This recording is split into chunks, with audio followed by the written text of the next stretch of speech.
Hello, everyone's Forest Focus as dust has settled on Nottingham Forest 5-0 defeat to Bournemouth. Bournemouth, as we discuss how it happened, what happens next in both training and the transfer market in the company of first for Pete Blackburn. Morning, Pete. How are you doing? Morning. Yeah, I'm all right. I was going to say I'm happy to be on, but I don't know if that's really the case this time round after such a horror show at the weekend. I bet you're delighted doing this all again for the second time.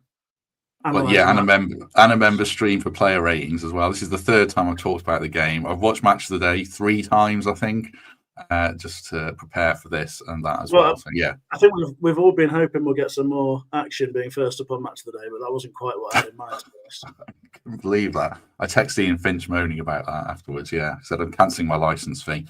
Michael Temple, morning. How are you? He's just gone. That is fantastic timing. Height of rudeness, that is. It was, wasn't it? Former Reds defender Kelvin Wilson. How are you this morning? I'm very well, thanks, Matt. Good to have you with us. I assume Temps is going to rejoin shortly. So, Pete, I'll ask you to kick us off. Last night on WhatsApp, you said you couldn't face talking about this game and you'd wiped it from your memory, but you're going to have to reinstall it quickly. What did you make of it in general? I thought we were pretty thoroughly outclassed in pretty much every aspect of the game, I think. Bournemouth looked stronger, more dynamic, much better briefed on the plan they came into the game with.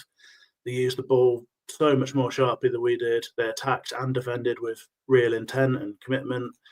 And from early on, we just looked pretty shell-shocked, I guess. It's obviously a very jarring experience because we just haven't really seen this Forest team looking so messy and so well exploited this season. Even in games where we've lost to other teams, I guess Newcastle, City, for example, we've not been a million miles off. We've just been sort of slightly below par in a few aspects, but this felt like a bit of a different story, really. I guess the odd thing for me as well was that it sort of seemed like we were surprised by that Bournemouth side, as if we weren't aware about them having that extreme energy and being a team that could press for fun and that's just real enthusiasm, technical quality, athletic players across the pitch. And they're obviously super confident right now. And yeah, it just looked like we were really surprised by what we came up against, which is odd. So whether it's just a case of not having a good plan or the plan not working, the players all having a sort of mad infectious off day, hard to say really. But yeah, certainly miles off where we have been. But it is just one game, isn't it? And I think it's important that we don't get too carried away with the recriminations now because this team have taken us to amazing places and we've got to keep that perspective. I think one of the big things I wanted to ask you, Kelv, was how does it happen that every player, and I think it was every player apart from Elanga, had their worst performance of the season? Is it because one player starts badly and it cascades to another one, it becomes a domino effect? You know, the winger's not playing well, the right back starts to struggle, then the centre-half struggles, then the midfield struggles. Is it that? Is it, I don't know, attitude, fitness? I'm trying to think of other things. So what's potential reason is there for us to play that badly? No, that can be a knock-on effect if one player's having a bad game, and it can be like a domino effect, and you start feeling sorry for yourself and thinking it's not going to be your day, and it does run through the team. But I just think on Saturday, like Pete said, I think Bournemouth were brilliant. You know, sometimes you've got to hold your hands up and just say we was beaten by a better team. And we were on the day. I know we're higher than them in the league, or we were. I've not looked at the league table, but you know, on that day, on Saturday, they were a better team. Yeah, I agree with you as well. So many players were off the game. I think that was a wake-up call to remind us that we're a team where we can't have. We're not a Liverpool or a Man City or a Chelsea where they can probably have 2 or 3 players who aren't at it and still win a game. I think we are where we are because every player has been at 8, 9, 10 out of 10 every week. And I think that's just a reminder that to the players as well, that, you know, we can't carry any players. Everyone has to be at it. And I think for me, that was the biggest thing, even though they were, like you say, Matt, 9, 10 players off it. I think even if we have 2 or 3 off it, we can't do that if we want to stay where we are on the table. But I think the be-all and end-all is, I think even if we were at it, yeah, we would have given them a better game, obviously. But I just think Bournemouth were brilliant.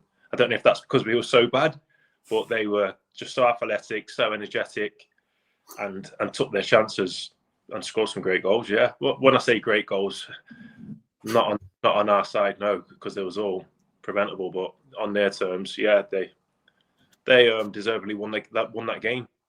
Yeah, I agree. We'll get into the goals. I'm going to ask Kelv about those. We're still third. We are 4 points ahead of Chelsea, who are sixth. So we're still in a great place, obviously, and we'll touch on that. Just picking up on one point you said there, Kelvin. We were talking about this while we were waiting for the other lads to join us earlier. When you say we can't afford to carry 1 or 2 or 3 players, is that because of our tactical setup? You've got to be so disciplined without the ball that if you get 1 or 2 wrong, it can fall apart a bit. Yeah, 1,000,000%.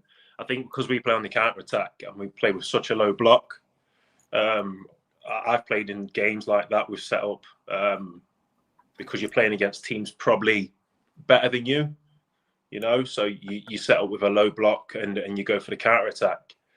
And I think I said to you, Matt, it's more mentally than physically that is. In a game, you're constantly switched on, you're looking over your shoulders, you're constantly talking.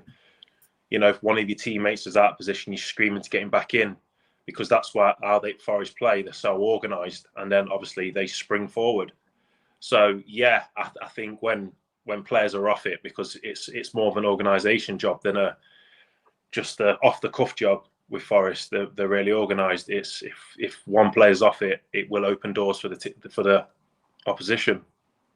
Part of that comes back to team selection, Pete. There was on our preview show, I think we all had Dominguez in our team. I think I had Jota in my team if Hudson-Odoi was out. So I'm not going to hindsight it and say Sosa should have played, even though in hindsight Jota did play poorly. Nuno's getting some flack for the team selection. Is that fair, or is this one where we have to look much more at the players before we get into a few individuals as we go along, I guess? Personally, I think it's pretty absurd to be criticising the team selection. Firstly, because it would be massively hypocritical of me, given that the team he started with was one change away from the team that I suggested we should play in the match preview. But in a wider sense, what exactly are we expecting him to do that's so different? There aren't massive obvious changes that you would make to that 11, and I'm pretty sure that at least 10 of those players would have been selected by 90% of people for that game, right? And I think most of us are picking that formation that we use so often.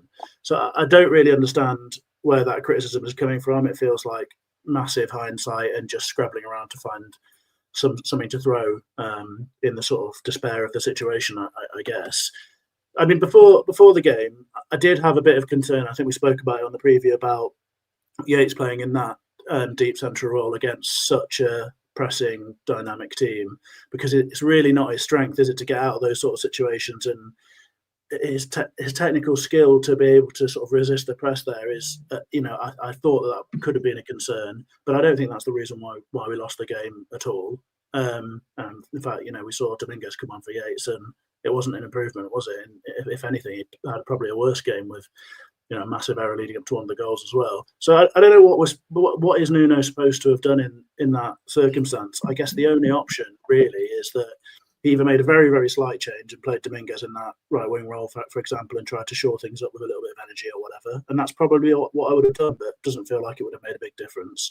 Or the alternative is maybe you go with the 3 at the back, but I don't see why that is like an obvious answer to the ills of the game. And if anything, perhaps you would have just ended up with Morata and Milenkovic being quite isolated in wider positions against lots of very fast, athletic, dynamic players running at them, which is sort of the story of the game with the likes of Kluivert and Semenyo and Tavernier coming on, all of those players who constantly were running at us and causing all sorts of problems. So I don't think there's an obvious answer that means it's justified to criticise Nuno's team selection whatsoever. Maybe the plan, I don't know. Maybe, obviously the way the players went about it, but certainly not the team selection for me.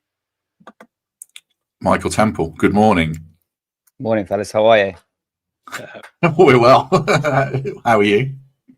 Yeah, good actually. Although Forest didn't help my mood over the weekend. I agree with everything that Pete said. No blame on Nuno for me. You can't sugarcoat the performance that the chosen 11 put in. It was passive. There was a lack of creativity. Certain things just didn't come off. But that intensity, especially the defensive intensity, which we've been known for and has got us where we are, was completely missing.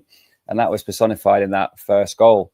Just gave Kluivert the freedom of the pitch to walk on our back 4. Jota trying to do a right back's job and scramble behind. Aina thinking that was his role, and between them, no one engaged the player. And with the form he's in and the quality he's got, he did what he does, and that was the start of a rotten afternoon. There's a shred of comfort in us knowing, I think, now that Bournemouth are serious contenders. They taught Newcastle a lesson and they've pulled us apart. But irrespective of the qualities of that side, we did not maintain the form that's got us to where we are. I think it's a blip. I attach no blame to Nuno whatsoever. We've got to rediscover that intensity that got us to the position that we find ourselves in. I see people in the chat discussing Yates and Dominguez, which was a big topic at the weekend. And I've got some stuff on that, and it sort of fits in as a recruitment as well. So we'll come back to that because it is a big topic. I want to talk about the first goal in more depth than the others. I'd probably gloss over quite a few of the others, but I want to talk about the first one because it was so important. So I've got a couple of slides, and I'm going to ask Kelv to talk us through it from a defensive point of view. Lewis did a bit of that at the weekend, but I want to get a defender's point of view as well. So excuse me, this is 8 minutes in. This is for people who are listening, not watching, a still. Ryan Yates has just lost the ball pretty sloppily, but we're very high up in the pitch. I don't think it's the worst area to lose the ball, but this is how we're set up. As you can see here, Bournemouth have just got the ball and they're going to break our press. How are we set up there, Kelv? Is it terrible? Does it look okay? What's your initial thoughts there? No, my initial thoughts is it's okay. It's on the halfway line. You've got numbers back. So yeah, I wouldn't be too worried. Yeah, he's gave the ball away. That's the only thing I'd be worried about there. I think we've got enough players to deal with it. Look a little bit out of shape a little bit, but I just think because we've got the numbers back and players are going to be running back anyway to their position. So yeah, I'd be comfortable if I was a manager and my team lost the ball there or I was playing, I wouldn't be worried thinking we're going to concede now from that clip. If you see, I mean, Elliot Anderson is probably the one who's got a decision to make. He's got a Bournemouth player near him, which I think is Cliver, actually. They're going to pop it into one of their defensive midfielders, and Anderson has a decision to make of does he go for the ball or does he track Cliver? And he goes to the ball, they beat our press. Has Anderson made a terrible decision there, Kelv, or has he made the one that 9 times out of 10 any midfielder is going to make, would you say? I think an older midfielder wouldn't have gone. I don't think that's his game to hold. He likes to get forward as well. He can do both, yes. But I think if that was a Claude Makelele or a Roy Keane, I don't think he would have gone. I think he would have just tried to hold his position and slow the play down for players to get back in. So I don't think there's any, well, these are wrong because they score from it. But I think if he goes and wins that ball, you say, yeah, he's made a great choice by going to go win the ball. But obviously, because they score, you want a natural holding midfield player that would naturally hold and just slow the game down, hold them up, and let us get more numbers back. Yeah, that comes on to one of our topics. We might come to that next, actually, thinking about it. Right, this is the final slide on the goal. Cliver has got the freedom of whatever the stadium's called, Vitality Stadium.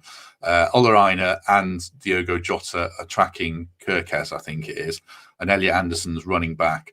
So it looks to me like Aina and Jota are doing the same job, and then each centre half has kind of got a man, Semenyo and Ouattara. Is it on Ola Aina there, Kelv, to get out to Clivert, or should something different happen? No, 1,000,000% he's got to go. But then, like I said earlier on, it comes down to communication. It looks an absolute mess there. Whether players have not sprinted to get back in, but then with that front three of Bournemouth, they are so quick, so athletic. So that's another reason. But yeah, we should. When I say deal with that, we should deal with it better. If they do still score, then they score. But we should deal with it better. Communication here. Andy's got to go out. He's got to go to the ball. Jota goes with a runner, and then you've got don't know which centre half it is in the middle there. I can't see. I think it's Milenkovic in the middle. Milenkovic is then the leader of the pack. Really, he's the last man. But if Aina goes out, Clivert he either passes it wide or tries to go around him. And we know that Aina's a good one-on-one defender, so I'm sure he's going to go sideways and pass it out wide. And then hopefully we just regroup in the middle of the 18-yard box and deal with the cross. But we just keep backing off and backing off. As a defender, I remember being coached. When you're defending and your eyes are on the ball or on the players running at you, your eyes are always, you can see when you enter the 18-yard box, and you see that with your eyes, you'll see the lines as you cross the 18-yard box. you've then got to think, right, we're in the box now. Someone's got to go. And I always remember being coached by Billy. And one of them's got to go, and they get that deep into the 18-yard box, they're still dropping. And it's like no one's thought, right, to go now. Yes, he's 20 to 25 yards out when he scores, whatever it is. But still, if you give someone of that quality a free shot, it's going to hit the target, and anything can happen with, the modern ball and all them, what they say, moves and stuff. But yeah, Aina's got to go to the ball. But it comes from communication. If he's worried about that runner, Jota's got to go. He's got to shout to him, go to the ball, go ball. And he knows he's doing the runner. Or he's got to say to Aina, you go runner, and he's going to go to the ball. It's down to communication, but none of them have communicated at all, as you can tell, because they're doing the same job. Any blame on Matt Sells for the goal, as you recall, Kel? Did he have an absolutely horrific game in general? Obviously, the fourth goal's bad, but was he particularly at fault in this one? I didn't, to be honest, I've seen the goals and stuff, but I didn't really look at his part in that goal because the defending was that bad. I was just so shocked how far we dropped off, and we let him come with the ball so far. So I didn't really look at whether Sells could have got it or not, to be quite honest with you, Matt. Yeah, which probably means it wasn't howling. I mean, I did look at him. Maybe on a really, really, really good day, he saves that one. But with that as well, if you've got a demanding goalkeeper behind you as a defender, he's screaming at you, go to the ball, stop the shot. That's goalkeeper's favourite words for a centre half. Stop the shot. And I've had many arguments with goalkeepers because they want you to stop every shot. So I used to say to them, why do you want to go in goal if you want me to stop every shot? You've got to save one. So that's their favourite thing. Stop the shot, stop the shot. So surely he would have been screaming that. If not, it's I don't know. It's questionable. Well, I think in our shape, sorry, Matt. I think in our shape, particularly away from home, we rely on a midfielder screen in the back four. And Yatesy would be the natural screener in the team we picked on Saturday. In the manner in which he's given the ball away on the left wing, we have to be fluid and scramble back into that same shape. And for me, Jota Silva has a chance to prevent Kluivert running on a tram line from centre spot to the D completely unchallenged because he's trying to do the right back's job. So yes, in his mind, he's asking Aina to be that screening midfielder when he scrambles back into right back, and they both do the same thing. And in the immediate aftermath, you just see them two having a bit of a flare up because none of them did that. So they've both made the same bad decision. Meanwhile, Kluivert's taken three more steps and put it in the bottom corner. But on that as well, Temps, I totally agree with you on that. But then, obviously, Yates is the older midfielder. He's gave the ball away on the left wing. Anderson's then gone and committed himself. He's got to see that, right, Yates is over there where I probably should have been. Let me just stay. He's gone and committed himself, and they've popped it round him and they've gone. I think that's where midfield, as a experienced midfielder, you would think, right, our older midfield, he can see that Yates has gave the ball away and he should be where he probably should be is. So he's got to try and hold up play and let everyone get back in. But he hasn't, because he's an attacking midfielder and he likes to get forward. And he's probably eager to win the ball. He probably thinks he can win it. They've popped it round him. And obviously then it's down to Aina and Jota, and they've got it completely wrong. Yeah. I want to talk more about all that. Who was the most argumentative goalkeeper you played with, out of curiosity? Oh, Lee Camp, hands down. I knew you were going to say that. That's why I asked. Campy, hands down, yeah. I want to talk more about the defensive midfield role, but I don't want people to think that we're saying this is why we lost. I mean, we just talked about Ola Aina, who had a really bad game out of nowhere, and Murillo had a really bad game, I thought, and lots of players were really bad, but I don't think we'll pin it solely on that defensive midfield role. But I do want to explore it more because it is certainly a valid topic. Right, just before that, a reminder that the next home game is Forest v Brighton, obviously. The Big Shed on Saturday. They are open from 9 a.m. for breakfast, then pre-match entertainment, obviously with the early kickoff as well. And there's the post-match show straight after with the Fun Boy 2. Kickoff's at 12:30, and it's a TV game. So if you don't have a ticket, you can watch it at the NAV as well. Right, on that defensive midfield role then, obviously this season it's been shared mostly by Yates and Dominguez due to injuries to Danilo and Sangare. I've looked up some stats of kind of the minutes, that those two, Dominguez and Yates, have played primarily, which sort of informs the discussion a bit. So Yates played 90 at Anfield, Stamford Bridge and Old Trafford, and he started at home to Liverpool, Villa and Spurs. So he's played against what you would probably call the biggest clubs. And both these players started against Newcastle, City and Arsenal in games we lost. Dominguez, it's kind of interesting. I think this says something about how Nuno views him. He played 57 minutes at Anfield, starting as the right winger, doing a really good job. 14 minutes at Chelsea, 11 at United. He started v Villa, 14 v Liverpool at home, and he was suspended for the Spurs game. He started 12 games this season, 7 v bottom half teams, 5 v top half teams. So that, to me, says a little bit about how they're viewed, Pete. What's your kind of just general take on this defensive midfield situation around? We discussed Yates and Dominguez to death, but is it a problem? Should we be pinning the blame on anyone in particular, or is it just the state of the squad and the money that there's only so much money to spend on so many players? Yeah, I think it's a problem to a degree, but I also don't think it needs to be a blame game. The reason it's a problem is because we're operating at an incredibly high level now, and we've got huge expectations of what we can achieve. And I think, we've spoken about this a lot of times this season. I think I've sort of fairly consistently said that I think the obvious place in the first 11 that you can improve with recruitment is that exact spot. I don't think that we've got I actually don't think we've got a single footballer at the club who's central midfielder at the club whose instinct is to play that role. I even don't think it's really Sangare's instinct. And if you look at his time on the continent, he's much more of a box-to-box sort of player and gets involved in the attacking phases of play much more than you would probably want from this real sort of destroyer type. So we've got a lot of players who can do a job in that deep role, but none of them really. It's their sort of first and foremost priority is to do that screening job, to be the foundation around which everything else can be built. I think you'd say that Yates is sort of the natural in a sense in the team that we've got at the moment. But through Yates' career, what he's wanted to do is get around the pitch and be a box crusher and all that sort of stuff as well. It's still not really his first priority. And I guess it sort of falls to him in a sense because partly just because he's got the sort of least technical ability to add in a progressive sense to the team, I guess. And he can do a lot of that tackling stuff, and he's very good. His metrics are great in many areas, and he's also very good at interrupting play, both in terms of nicking the football, but also in being a pain in the arse for opposition players in that area. And he's done a great job, for us there. I think the reason why it's a problem is because we're looking to improve, and we're looking to improve from a high standard, aren't we? We're now competing right at the top of the Premier League, and when we look at our failings or issues with goals scored against us and stuff, I think this is the primary area where we need a body in there. The problem is it is really, really difficult. There aren't many of these players around.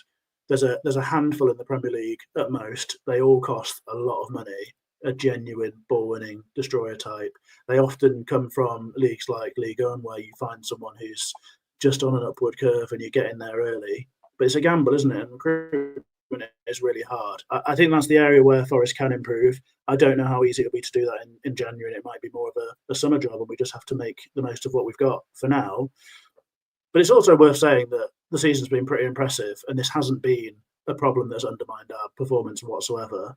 I think it was an issue in the Bournemouth game, albeit that goal that we've just looked at is solved by one simple action of one player going out to that ball potentially, isn't it? And then we're not talking about the number 6 issue as the sort of massive thing. So yeah, just sort of overall, I think it's an area where Forest can recruit in. It's the area where we can make the biggest difference to the team. But it's really hard to do. There's just not many of those players around. No, I think two things can be true. I think there's too much of a focus on Ryan Yates and a fixation with the constant debate of whether he's good enough or not. Like I noted there, he's played 90 minutes in some fantastic results. But I also agree, and I'll throw this one to Kelv. I was watching Villa yesterday, and I put this in our WhatsApp chat. You watch Boubacar Kamara as a proper number 6 and think, I'd love it if we had a player like that in our team. I think you've said on here before, Kelv, you think that's something that we probably have to address, even if we can't this month, probably in the summer. Yeah, I think I said it at the start of the season, or maybe last year. I can't remember now, but yeah, definitely. I think a number 6 is so important. I think it's so important. I think Ryan Yates has been really. It's his best season he's had for Forest, I think, in the Premier League. Anyway, I think he's been good. I won't point the finger at him at all. I think Pete said that that's not his normal position, number 6, because he likes to get around the pitch. I think if he doesn't play as that number 6, Ryan Yates doesn't play at all. You know, he's not going to play in front of Anderson or Gibbs White or anyone else in midfield. So he has to. I think Nuno probably made it clear to him that he's got to play as the holding midfielder. I don't think he's in there to tick the ball over neither. I don't think he's there for possession-wise. I think he's there for his dogged ways of wanting to win it back all the time. And he's good at it. He is good at it. And he's good at, like he said, pissing players off and winding people up. So I think that's his role. I think he understands it. Don't think he plays it the best. Obviously, that's why we're talking about a number 6. But he's done great this season for us. So, but it's definitely somewhere that and a striker is a priority without a doubt. I think the number 6 even over a striker right now. I don't think we'll get it in January. I think it'll be really hard. I think it'll be really hard to get any major signing in January because teams are either fighting to stay up in whatever the league they're in or they're fighting to get into Europe. So they're not going to let the best players go. But I think in the summer, without a doubt, I think last summer they addressed the things that needed, goalkeeper, centre half, and they've done that. The recruitment's been unbelievable. So hopefully, you know, they'll go again in the summer, and I think they understand that they need a number 6 because they try so many different ones out while they keep rotating Dominguez and Yates. Then obviously the boys that are injured, Sangare, how long do you give him? I know he's been injured, but he's been here now, big signing. Still not really done it. Again, he's been injured, yeah, I know. But, you know, Danilo, is he going to be that number 6? I don't know. But, yeah, I think that's the most important position. But then if Chris Wood wants scoring, I'm sure we're saying we need a striker, so we can't win, can we? No, that's true. Certainly is. There's 450 people watching, by the way, so do us a favour and hit like if you haven't already. I mean, I did say in that build-up to that question to Kelv there, Temps, we have to address it in the summer or January. I mean, internally, we do have Danilo and Sangare who can fulfill that role. I mean, Sangare is the closest to that. As Pete says, he's not the perfect solution. He did start the season well. If he left tomorrow, I think we'd say he's been a flop, but not all through his own fault. I mean, do we find the answer internally, or do we have to move to sign someone for that role? I think we consider taking someone in this window because there's no way that Sangare establishes himself as a starter before the end of January, and the range of outcomes for him are from the kind of performance we saw in the first game when he was everywhere to the constant struggle for fitness and form that we saw in the previous season. So I don't think we should bank on Sangare being the answer to this. I don't think we should lose sight of what Ryan Yates and Nico Dominguez have done to get us to 3rd in the Premier League. We're picking apart 5 goals on an off day, but time and time again, we've sung the praises of both of those players who've been part of the backbone that has made us so much more rigid and got us to where we are now. I think there's a lot of discussion about the setup that we may have gone with. Obviously, plan A at Everton away before the Murillo injury would have been to play 3 at the back, and should we have considered that? But that's hindsight. We picked a team that could have gone to Bournemouth and gone toe-to-toe if the intensity and individual organisation and errors were cut out. So I don't want to entertain any debate about Nico Dominguez and Ryan Yates needing to be replaced as a priority for this team to kick on, because they've kicked us on to 3rd in the Premier League. Of course, everyone's for sale. Of course, we're looking to strengthen every position that we can. But there's no crisis panic buy for a number 6. I still think backup striker is probably a more important move to make in this window. So, yeah, no doubt it's an off day. No doubt a couple of the players we've debated have limitations, but I don't want to caught up in pulling them apart off the back of one result, having been on one of the most unbelievable, unbeaten winning streaks in the history of our club. So I just want to put a bit of water on those fires. Lee is rightly pointing out here, I've totally forgotten James Ward-Prowse. I mean, I don't see him fulfilling that number 6 role. Does anyone necessarily? But I think Yates and Dominguez are ahead of them for a reason. I think, like Tem says, Yates and Dominguez, I think, have done a really good job all season. But it was the big debate on social media, and I'm a sucker for getting sucked into social media narratives. So that's probably why we've discussed it for too long. But does anyone see James Ward-Prowse filling that hole? No, not for me. No, collective head shaking. That's fair enough. Right, let's kind of finish on the game and move away from it. I'm looking at the other goals. I mean, we could go through all of them individually, Cal. I don't think we will. I want you to just talk about the defenders from a centre-half's point of view. It was a bit of a stinker, wasn't it, for both of them? Probably Murillo more so. The whole of the defence. But when you look at all those goals, what are your thoughts on them in general? Yeah, they're all preventable. I know you can say that in every single goal that's conceded in every game, but these were,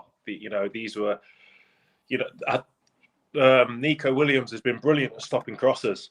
I've been really impressed with him this season with stopping crosses.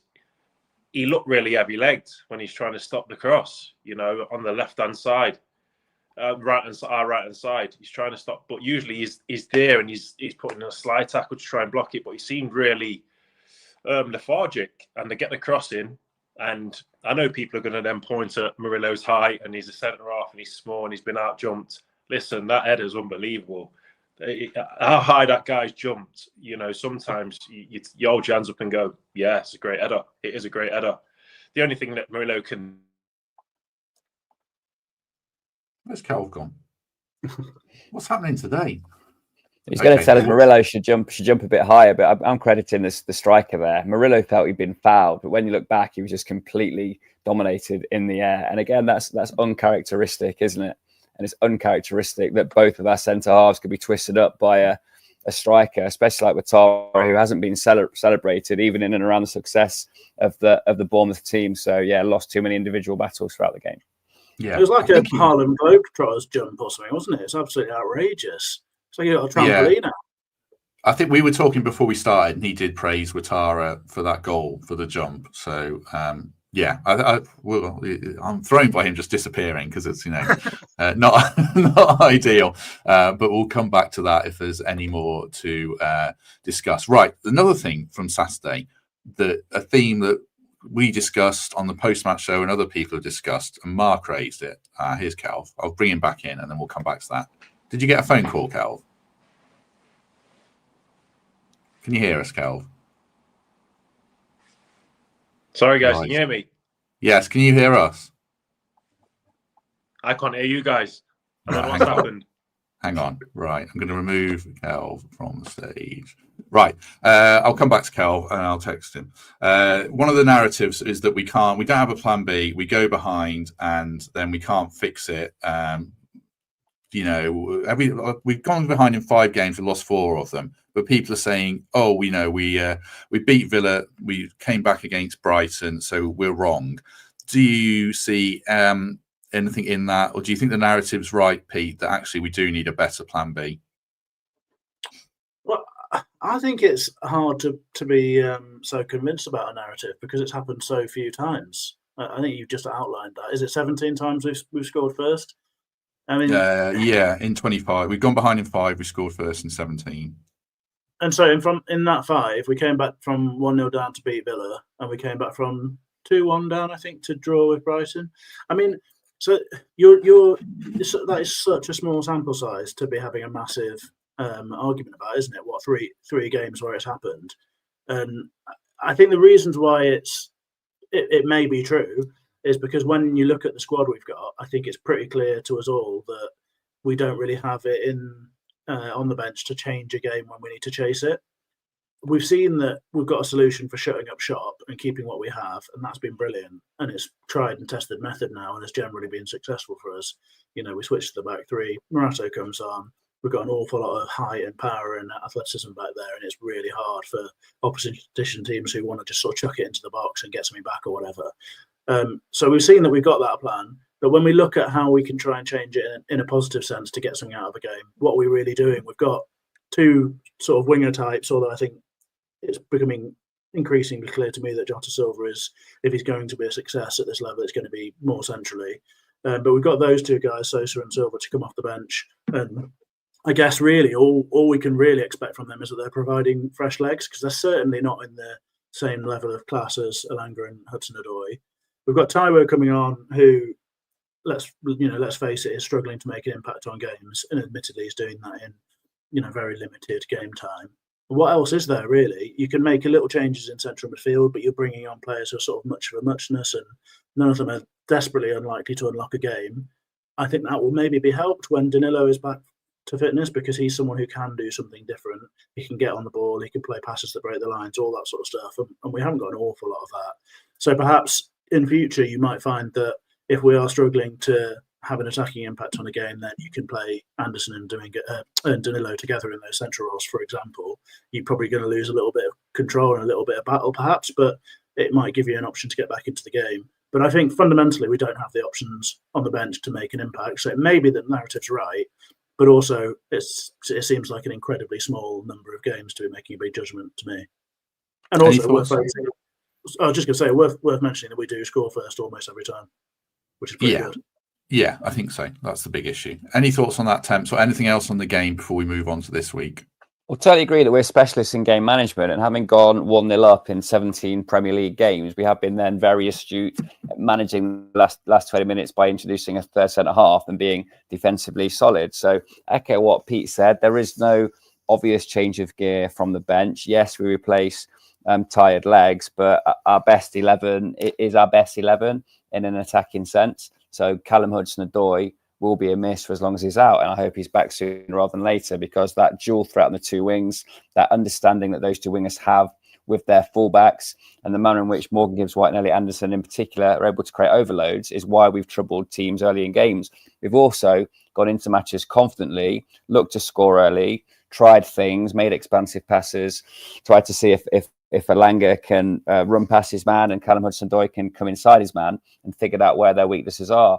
Whereas a hallmark of a Forest team in the past looking to avoid defeat would be to try and stay compact, deep, solid, and spring from 60 minutes onwards. So an inevitable consequence of trying to play with a bit more adventure is you can leave yourself open. You have days like we had against Bournemouth on Saturday. But yeah, we're specialists in game management. We can marshal a 1-0 lead far more readily than we can chase the game with 20 minutes to go. And that's been borne out with the pattern of results that you described. Kelvin Wilson, can you hear me? I can now, yeah. Oh, God. There's calamity avoided on today's show, narrowly at every turn.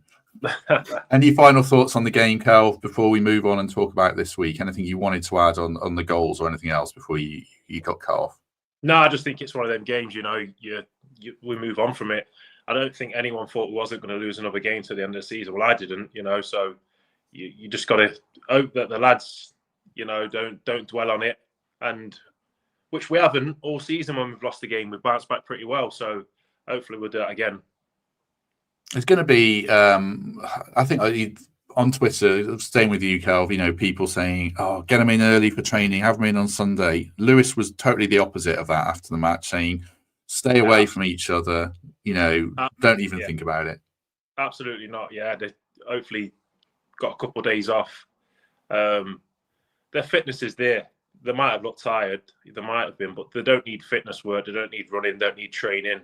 You're in January now. If the lads aren't fit, they'll never be fit. So it's just all about confidence with him now. Just keeping the confidence with the squad that he's got. I'm sure he's had a positive meeting this morning if they're in, or whenever they're back in. I'm sure he'll have a positive meeting. A lot of managers, when things like this have happened, when I've played, will then talk about and show you the positive things that have happened throughout the season, and just remind you of how good you are. And I don't know. I've never worked with Nuno or known anyone that does, but I'm sure he's not going to be too disappointed with the team. I'm sure he'll let them know that they're better than that, and they'll probably let themselves down a little bit at the weekend because of the standard that they've set themselves. But wouldn't get him in on a Sunday, wouldn't run them, wouldn't do all that old school stuff. No, not at all. Do you think will they review the goals in the same degree as they would normally? Is that sort of futile because they'll know how bad they were, or will they break them down in granular detail, do you think? Again, I don't know how Nuno works.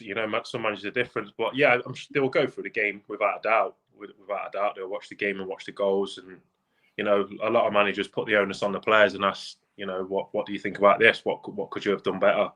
And I'm sure he might have that conversation with Aina and Jota on that first goal. Was there any communication? Sells, did you let them know? Did you tell them to go to the ball?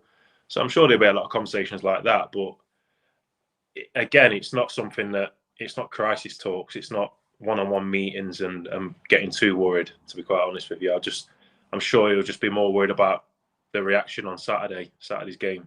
You know, he'll want a better reaction. And I'm sure the players will as well, because even though they lost that game, they've got to be absolutely high in confidence. The fourth in the table in the Premier League, bloody hell. How are you feeling early doors about this game, Pete? The wider media narrative will be the bubbles burst, you know, this is Forest's big test, all that kind of stuff. How are you feeling about this game in Brighton? Or bearing in mind as well, Brighton lost to Everton at the weekend and they're in slightly rocky form as well. How are you feeling in general? Well, I'm feeling fine about it. I think we just have to draw a line under what's happened here and start afresh, don't we? I mean, if you're taking all the evidence that we've got about this side and what they can do into the game, you should be really confident about what we can do, because it's just, we've had one game and all we can really do now is decide what the narrative is going to be by playing against Brighton and in future games and making it different, right? It's not going to be a story about our downturn in form or how that Bournemouth game and the end of the Southampton game suddenly broke us and it was all a spiralling thing from there. I think, like, you know, people outside saying the bubble is burst, who cares? I shouldn't imagine anyone in the dressing room is going to care. You ignore the noise when it's going well and you ignore it when it isn't, I guess. You know, none of those sort of cliches really matter. And I'm pretty sure Nuno's not going to allow any of that stuff to affect the players. And I have an awful lot of, respect for what he's done. And he seems like the sort of guy who's going to keep feet on the ground when it's going really well and then get you focused again and regroup when it isn't. We can't spend this whole season banging on about how the spirit amongst the team is amazing and all these things that they've achieved against the odds, and then, you know, be that down about one performance and the impact it might have. There must be the reserves in the mentality of the squad, and we know they've got the ability to bounce back. So, you know, I think that they're going to show that this Bournemouth game was an aberration for us and an incredibly good performance by a very good team that we all waxed lyrical about on the preview show last week. And that's what I think we will do, and I certainly hope that's what we'll do. And I have no great concerns. I mean, this is a Brighton team who lost 1-0 to Everton. Are we absolutely terrified of that? I'm not. We should. I haven't said at any point. We did say this on Saturday, but Bournemouth were so good. Like, their defence, recruitment's unbelievable. Dean Hyson. If you were picking a left-footed centre back who would play in the Premier League, then Murillo would be up there. But obviously, but Dean Hyson would be up there as well. He was great. They're a really top team. So yeah, full credit to them, obviously. Temps, has your perspective changed at all on these upcoming fixtures? You know, obviously it's Brighton at home next, and then we all know it, Fulham, then the big three, Newcastle, Arsenal, City. Any change in your mindset at all? Well, my 12 points from 6 games looks in serious doubt at this stage, Matthew. It has to be. It has to be said. But yeah, I do feel confident going into the Brighton game. I do feel that the muscle memory of the players will quickly be restored and we'll get back to being the force that we've been. Of course, I'd like to see Callum Hudson-Odoi in that side. It appears unlikely given that he didn't make the bench at the weekend, but I have to believe that was a blip off the back of the sight test. I've been to every home game this season. I've seen us deal with some pretty serious teams, and Greg and a few others and Pete have been to many a away game and seen some famous victories. So I don't think there's a fundamental problem with this side off the back of that Bournemouth team. The Forest teams that Kelvin's been involved in and all of the successful Forest teams over the years, at whatever level that's been, have had blips and have had successful spells. And I think that's a blip. We cannot play that badly twice in a row off the back of our body of work in the previous 9 games. So no fundamental concern with me. Of course, we've heaped a bit more pressure on this game because there's 3 points less available for us to scrap for, and we can see what's coming up as February ends and March begins. But I'm going into the Brighton game confident and predicting that we'll win, and the likelihood of a clean sheet is there for all to see. That back four, that keeper will not play like that again. Is the big thing, Kel, to get back to what we've been doing so well? Again, Lewis, referring back to Lewis on Saturday, saying, you know, actually against Wolves we gave up a lot of chances. Obviously, we gave up chances against Liverpool, and against Southampton we wobbled. A lot of that was game state, I think. But do you think we just have to get back to that core thing of being incredibly hard to beat, and that should stand us in good stead, even if it's not the prettiest football all the time? Although I do love watching it. Yeah, of course. It's getting back to what you know and what wins your games, and that's what's been doing it all season. I think the front three have been really important. You know, Callum Hudson and Doyle's missing. I think they've been really, with how we play, they're crucial, you know, to score goals. Because obviously with the pace on the wings and how to go forward. But yeah, I echo you on that. I don't think that, like Tempster said, the back four and the goalkeeper will not play that bad again this season. I can assure you of that. Because, you know, one might, and the other 3-4 won't, but not all of them at once like that. That was just a bit of a freak show kind of thing. But yeah, I get back to what you know, and I'm sure Nuno will be doing that. Like I say, I'm sure he was showing them clips of games that they've been brilliant in, you know, just to remind them how good they are and why they've been successful. I think that'll be his thing, his message to them, what they've done this season and what's got them where they are. And he'll just remind them of that. And I think it's a blessing that we're playing at home as well, by the way, against Brighton. So I think that'll be an extra bonus for him. I think so. Did you ever play? This is a really quick tangent question, Carl, because we've got a few things to get through still. Does it matter kicking off at 12:30? I don't know if you played in many 12:30s or not. They were such a big thing or not. Yeah, I played in loads when I was up in Scotland. Yeah, I prefer it, me. It's less sitting around waiting. Because you're in hotels night before the games, every game. And you're sitting there when it's 3:00 kickoff, it's not too bad. You are sitting around a bit and you can overthink games, overthink things, overthink who you're playing against. But 12:30, you're up early, out for a walk, pre-match, and you kick off. So I did prefer it, but most players that I played with, they don't prefer it. They hate it. So that's encouraging. Yeah, I know. Yeah, so I think it's what's personal preference, but mine is I used to love early kickoffs. Right. I do want to finish with a little bit on transfers, but just before that, I totally forgot to thank FPL Joe for signing up for membership on YouTube. Thank you very much, Joe, who's a lovely lad as well. Know him in the wider real world. So, yeah, thanks very much, Joe. Right. Just before we talk transfers, another thank you as well to Global Telemetrics. Here's a 13-second video to remind you of what they do. JLR vehicles were the most stolen make, with the Range Rover Vogue being top of our list. The following makes came after JLR: BMW, Mercedes-Benz, Ford and then Audi. So last year, that's the most stolen cars. So if you own a Jag, a Merc, a BMW, an Audi or a Ford, your car will be stolen unless you buy something from Global Telemetrics. That might be an exaggeration that breaks advertising rules entirely, but you get what I mean. So do consider buying one of their anti-theft devices. The link is in the description. And thanks very much for their support. They'll be with us next month as well. Right, transfers. Just before we finish, we have been linked with one further player, again, a striker called Igor Jesus or Jesus. I will put a little graphic up on him, and then we'll talk around a little bit of what he's about. He's a big number 9, basically. So he's 23. He plays for Botafogo in Brazil. He's valued at 30 million, linked with Arsenal. Interestingly, Botafogo only signed him on a free 6 months ago from United Arab Emirates League. He's had a very good season. He only scored 8 goals and 5 assists in 30 games, but it sounds like they share the goals round. They're a very successful team, and having done the old thing of watching a YouTube video, he looks a big, strong number 9. And like I think I said, he's just broken into the Brazil team as a centre forward and scored on his debut. There's a graphic on the screen from WT Analysis, WT_analysis on Twitter, where you can see his stats aren't the most inspiring. Nathan Joyce on Twitter, who I always look at for these things, as a South American football expert, says he's a good player with good qualities, not a 15 to 20 goal a season striker necessarily. So yeah, 23. That kind of gives some context around him. What do you think about that, Temps, in terms of the profile? I don't know if you had a chance to watch the video of him, but he's a strapping number 9 type player. Do you like that one or not?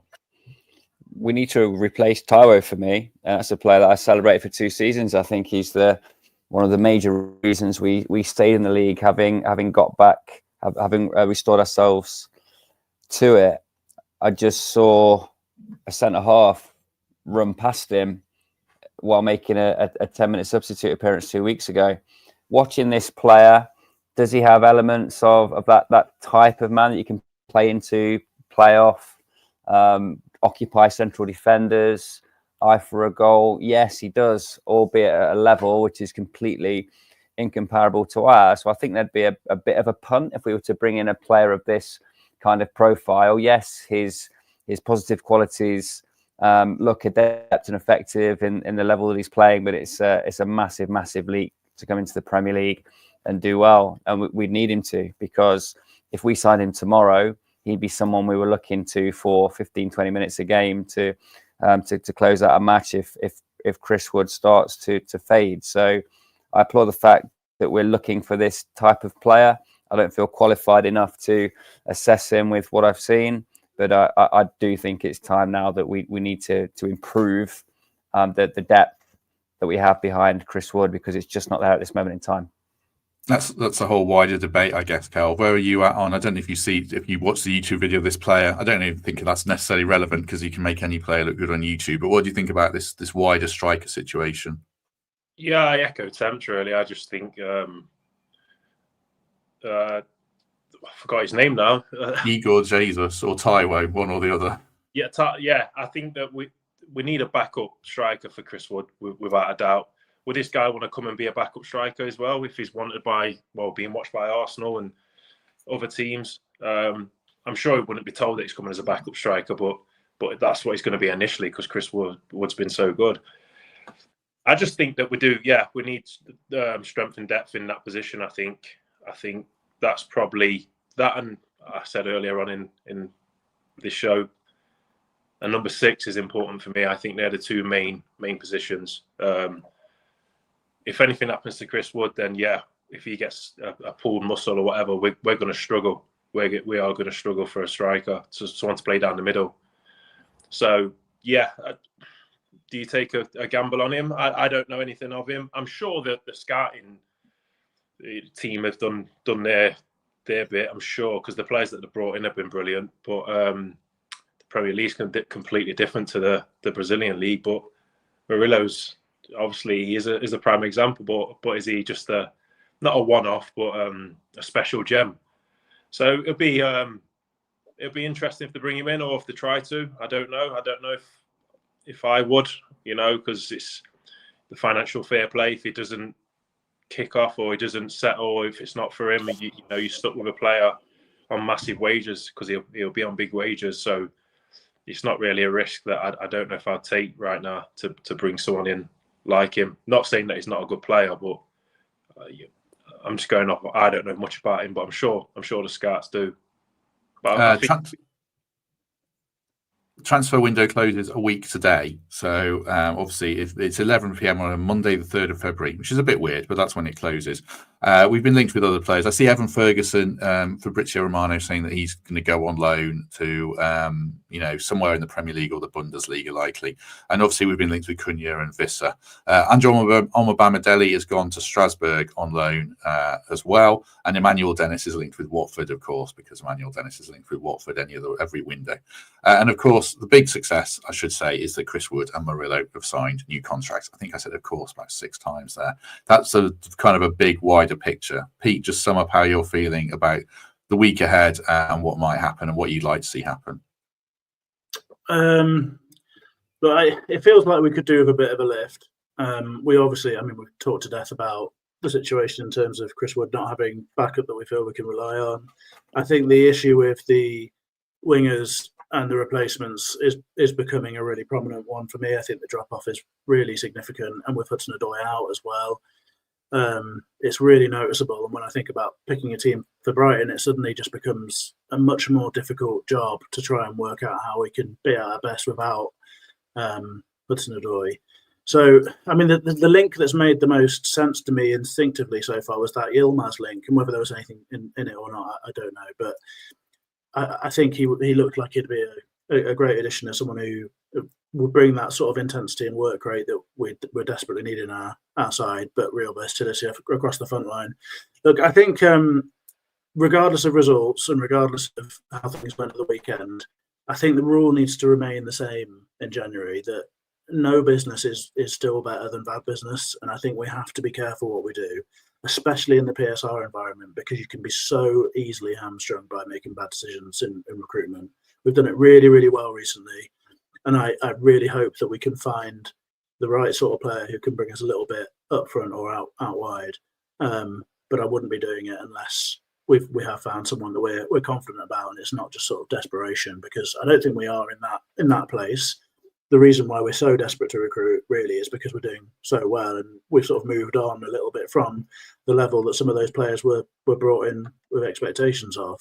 We weren't expecting Sousa and Jota to come into the squad and be players who you could bring on in a European Champions League race. So suddenly they're having to be, an awful lot better and a lot more quickly than really you'd ideally like, I guess. So look, I think it'd be really nice to add something. I really hope we can, but we just have to be so careful. The recruitment's been spot on recently, and I hope it stays that way. Excellent. Right.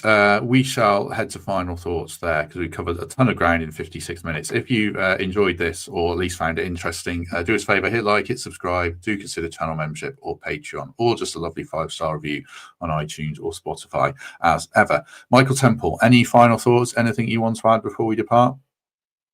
No, thank you. Oh, lovely. That's all right.